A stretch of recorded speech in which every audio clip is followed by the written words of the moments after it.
Olá, amigos, tudo bem?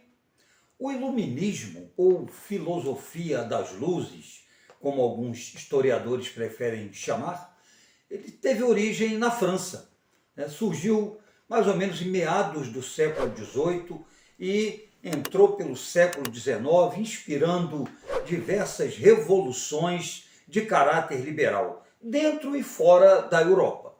Os pensadores iluministas eles tinham como marca característica o liberalismo. O liberalismo no campo da política, o liberalismo na economia, nas próprias relações sociais. Os iluministas eram críticos, né, do chamado antigo regime, do chamado Estado absolutista, com todas aquelas suas práticas que privilegiavam naturalmente o clero e a nobreza ou a aristocracia. O mais liberal, ou pelo menos aquele que é considerado como o mais liberal dos pensadores iluministas, é Jean-Jacques Rousseau. Rousseau, ele é considerado por muitos como o mais emblemático pensador iluminista por suas ideias extremamente liberais. Rousseau, na realidade, ele nasceu em Genebra, só se estabeleceu na França por volta de 1742. E foi lá na França que ele produziu a maioria de suas obras.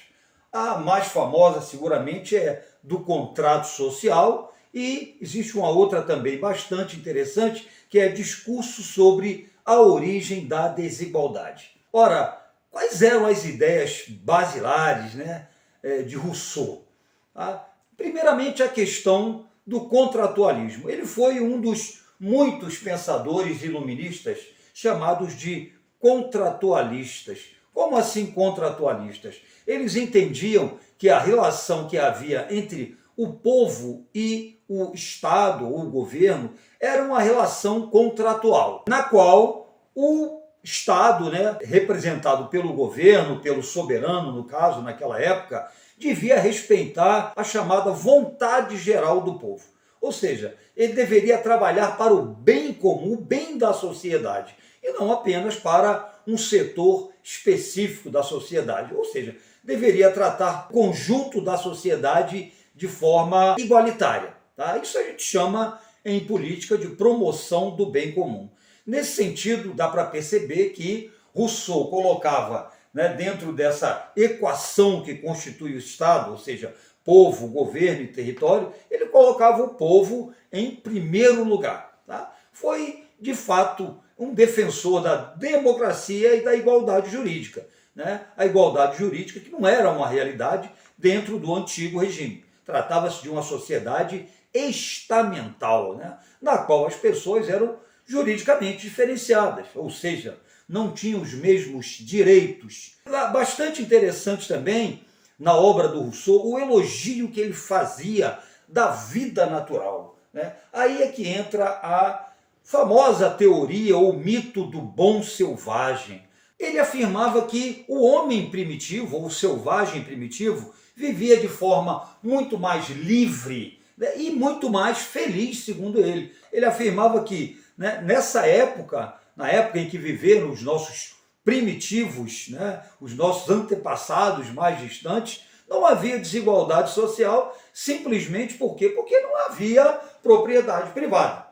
Ou seja, o fato de não existir pessoas com mais propriedades, com menos propriedade, ou com propriedade nenhuma, permitia que o homem, segundo a visão do Rousseau, vivesse de uma maneira muito mais feliz em seu estágio natural, em seu estágio primitivo. Rousseau afirmava que a propriedade privada era a origem de todos os males da sociedade.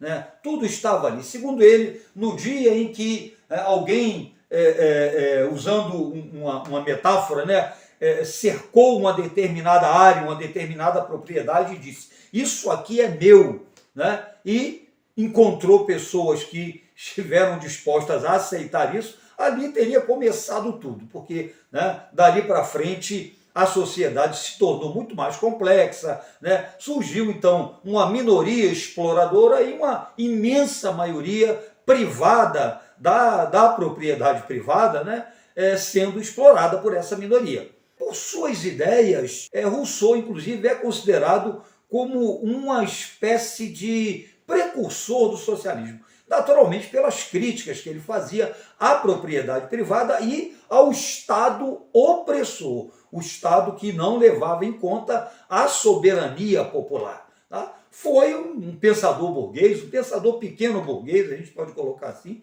e foi muito importante porque foi um dos inspiradores da Revolução Francesa, talvez o mais influente pensador iluminista que influenciou os ideais de igualdade, liberdade e fraternidade da Revolução Francesa.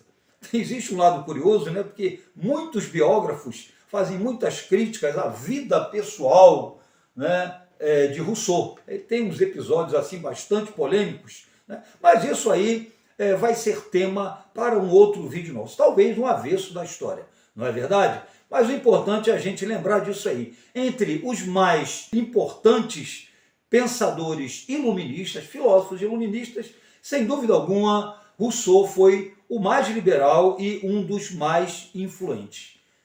Tá bom, gente? Curtiu o vídeo? Se você curtiu, deixa aí seu comentário, deixa aí a sua sugestão. Não esqueça de se inscrever no canal, compartilhar com seus amigos. Isso é importante demais para a gente melhorar cada vez mais o nosso trabalho aqui na Polis. Um grande beijo, Polis, para vocês, um forte abraço e até a próxima.